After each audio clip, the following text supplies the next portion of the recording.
ओ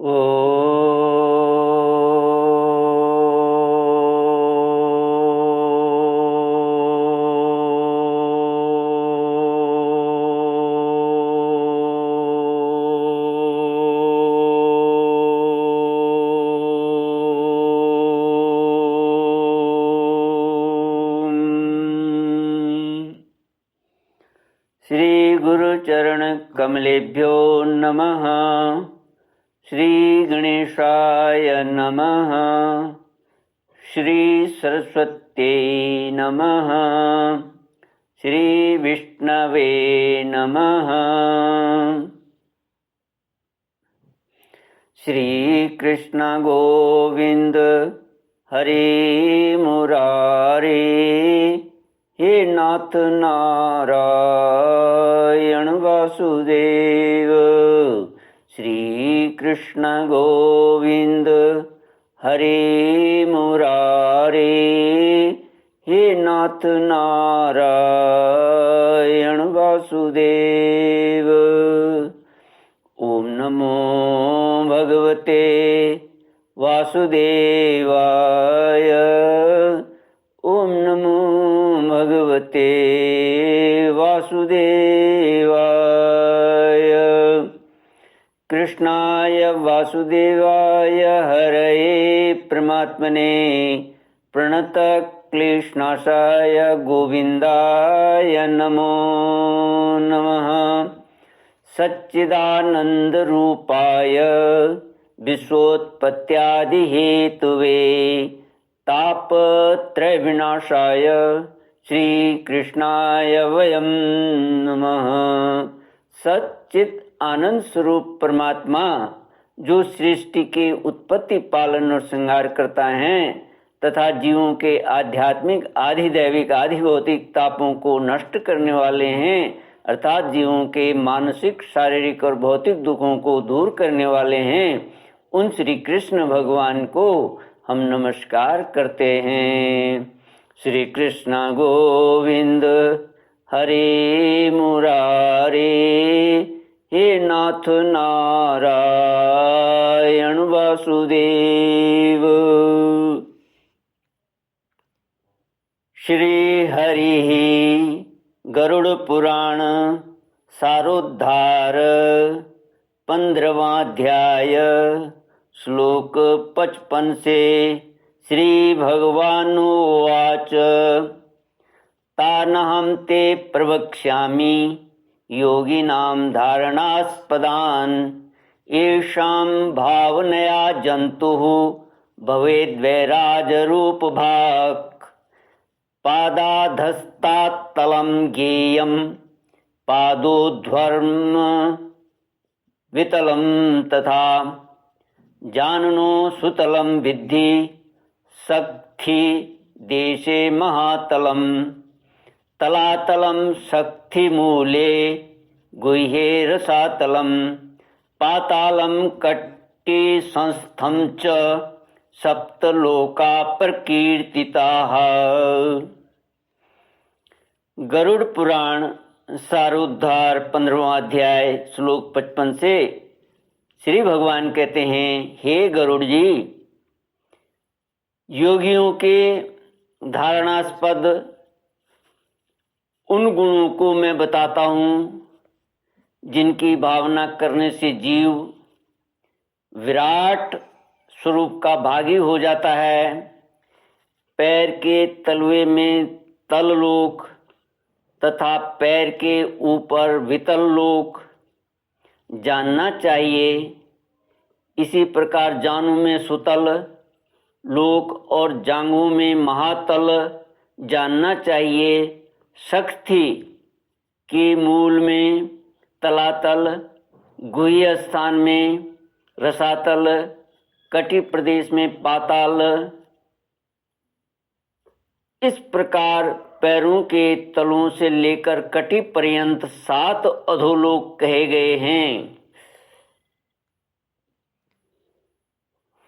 नाभि के मध्य में भूरलोक, नाभि के ऊपर भुवरलोक, हृदय में स्वरलोक, कंठ में महरलोक, मुख में जनलोक, ललाट में तपोलोक और ब्रह्मरंध्र में सत्यलोक स्थित है। इस प्रकार 14 लोक पारमार्थिक शरीर में स्थित हैं। त्रिलोक के मध्य में, त्रिकोण के मध्य में मेरु, अधा कोण में मंदर, दाहिने कोण में कैलाश, वाम कोण में हिमाचल, ऊर्ध्व रेखा में निषध, दाहिनी ओर की रेखा में गंधमादन तथा बाईं ओर की रेखा में रमणाचल नामक पर्वत स्थित हैं। ये 7 कुल पर्वत इस पारमार्थिक शरीर में हैं। अस्थि में जम्बूद्वीप, मज्जा में शाकद्वीप, मांस में कुशद्वीप, शिराओं में क्रौंच द्वीप, त्वचा में शाल्मली द्वीप, रोम समूह में गोमेद द्वीप और नख में पुष्कर द्वीप की स्थिति जाननी चाहिए। तत्पश्चात सागरों की स्थिति इस प्रकार है। हे बिनतासुत, क्षार समुद्र मूत्र में, क्षीर सागर दूध में, सुरा सागर श्लेष्म कफ में, घृत का सागर मज्जा में, रस का सागर शरीरस्थ रस में और दधि सागर रक्त में स्थित समझना चाहिए। स्वादुदक सागर को लंबिका स्थान, कंठ के लटकते हुए भाग अथवा उपजिह्वा या काकल में समझना चाहिए। नाद चक्र में सूर्य, बिंदु चक्र में चंद्रमा, नेत्र में मंगल और हृदय में बुध को स्थित समझना चाहिए। विष्णु स्थान अर्थात नाभि में स्थित मणिपूर्वक चक्र में बृहस्पति तथा शुक्र में शुक्र स्थित हैं। नाभि स्थान नाभि गोलक में शनैश्चर स्थित है और मुख में राहु स्थित कहा गया है। वायु स्थान में केतु स्थित है। इस प्रकार समस्त ग्रह मंडल इस पारमार्थिक शरीर में विद्यमान है। इस प्रकार अपने इस शरीर में समस्त ब्रह्मांड का चिंतन करना चाहिए। प्रभात काल में सदा पद्मासन में स्थित होकर 6 चक्रों का चिंतन करे और यथोक्त क्रम से अजपा जाप करे। अजपा नाम की गायत्री मुनियों को मोक्ष देने वाली है। इसके संकल्प मात्र से मनुष्य सभी पापों से मुक्त हो जाता है। हे तार्क्ष, सुनो, मैं तुम्हें अजपा जप का उत्तम क्रम बताता हूँ, जिसको सर्वदा करने से जीव जीव भाव से मुक्त हो जाता है। मूलाधार, स्वाधिष्ठान, मणिपूरक, अनाहत, विशुद्ध तथा आज्ञा, इन्हें 6 चक्र कहा जाता है। इन चक्रों का क्रम से मूलाधार गुद प्रदेश के ऊपर में, लिंग देश में, नाभि में, हृदय में, कंठ में, भौहों के मध्य में तथा ब्रह्मरंध्र सहस्रार में चिंतन करना चाहिए। मूलाधार चक्र चतुर्दलाकार अग्नि के समान और व से स पर्यंत वर्णों अर्थात व, श और स का आश्रय है। स्वाधिष्ठान चक्र सूर्य के समान दीप्तिमान, ब से लेकर ल पर्यंत वर्णों अर्थात ब, भ, म, य, र, ल का आश्रय स्थान और षड्दलाकार है। मणिपूरक चक्र रक्तिम आभा वाला 10 दलाकार और ड से लेकर फ पर्यंत वर्णों अर्थात ड, ढ, ण, त, थ द ध न प फ का आधार है।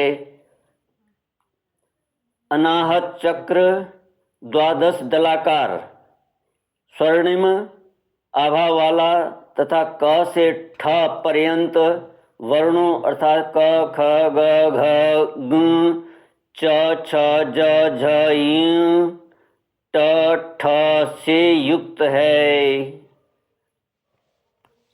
विशुद्ध चक्र षोडश दलाकार 16 स्वरों अ आ ई उ री री री री री ये ऐ उ औ अंग अह से युक्त कमल और चंद्रमा के समान कांति वाला होता है। आज्ञा चक्र हंग सह इन दो अक्षरों से युक्त द्विदलाकार और रक्तिम वर्ण का है।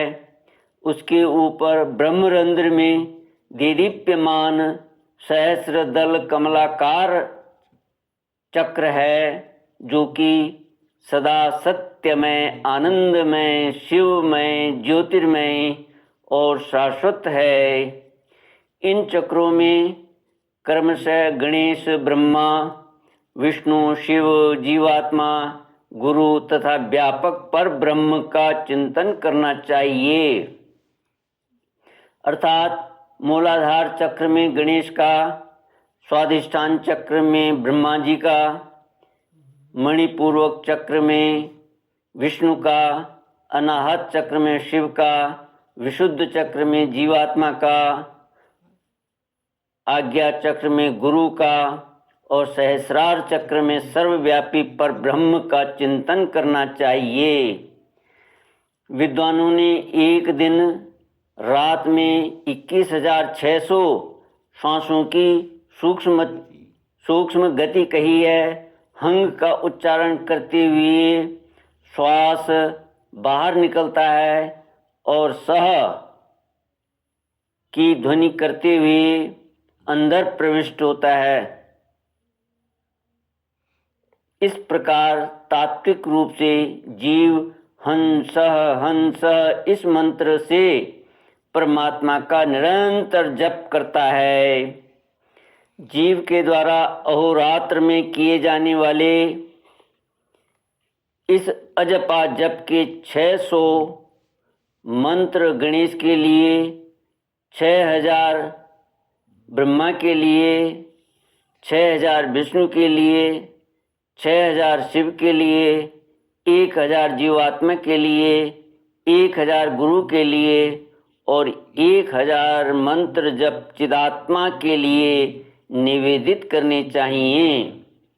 श्रेष्ठ संप्रदाय वेता अरुण आदि मुनि इन 6 चक्रों में ब्रह्ममयूख किरण के रूप में स्थित गणेश और देवताओं का चिंतन करते हैं। शुक आदि मुनि भी अपने शिष्यों को इनका उपदेश करते हैं, अतः महापुरुषों की प्रवृत्ति को ध्यान में रखकर विद्वानों को सदा इन चक्रों में देवताओं का ध्यान करना चाहिए। सभी चक्रों में अनन्य भाव से उन देवताओं की मानस पूजा करके गुरु के उपदेश के अनुसार अजपा गायत्री का जप करना चाहिए। इसके बाद ब्रह्मरंध्र में अधोमुख रूप में स्थित सहस्र दल कमल में हंस पर विराजमान वर तथा अभय मुद्रा युक्त दोनों हस्त कमलों की स्थिति वाले श्री गुरु का ध्यान करना चाहिए। गुरु चरणों से निकली हुई अमृतमयी धारा से अपने शरीर को प्रक्षालित होता हुआ सा चिंतन करे। फिर पंचोपचार से पूजा करके स्तुति पूर्वक प्रणाम करना चाहिए। तदनंतर कुंडलिनी का ध्यान करना चाहिए, जो 6 चक्रों में 3.5 वलय में स्थित है। और आरोह तथा अवरोह के रूप में अष्ट चक्र में संचरण करती है। तदनंतर ब्रह्मरंध्र से बहिर्गत सुषुम्ना नामक धाम प्रकाश मार्ग का ध्यान करना चाहिए। उस मार्ग से जाने वाले पुरुष विष्णु के परम पद को प्राप्त करते हैं। इसके अनंतर ब्राह्म नामक मुहूर्त में मेरे द्वारा चिंतित आनंद स्वरूप स्वप्रकाश सनातन रूप का सदा ध्यान करना चाहिए। इस प्रकार गुरु के उपदेश से मन को निश्चल बनाए। अपने प्रयत्न से ऐसा नहीं करे, क्योंकि गुरु के उपदेश के बिना साधक का पतन हो सकता है। इस प्रकार अंतर्याग संपन्न करके बहिर्याग का अनुष्ठान करना चाहिए।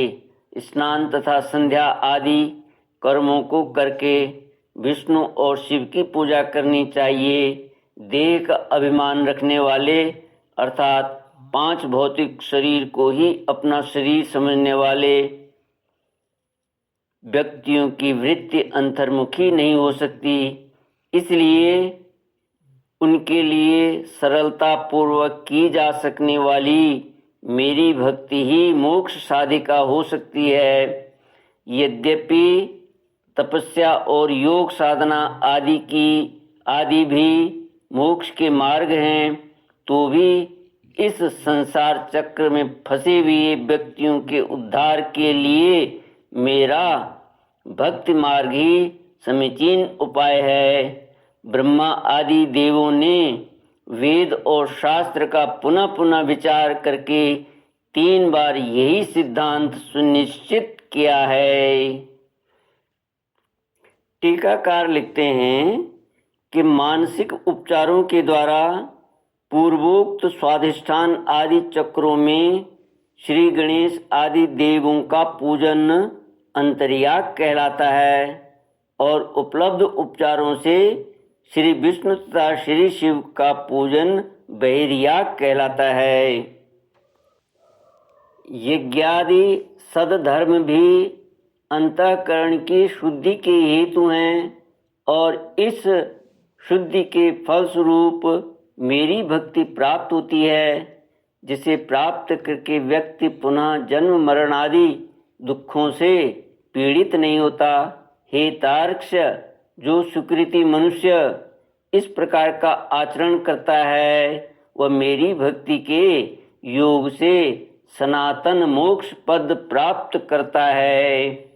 श्री कृष्ण गोविंद हरे मुरारे, हे नाथ नारायण वासुदेव। इस प्रकार गरुड़ पुराण के अंतर्गत सारोद्धार में सुकृति जन्माचरण निरूपण नामक 15वां अध्याय पूरा हुआ। श्री कृष्ण गोविंद हरे मुरारे, हे नाथ नारायण वासुदेव।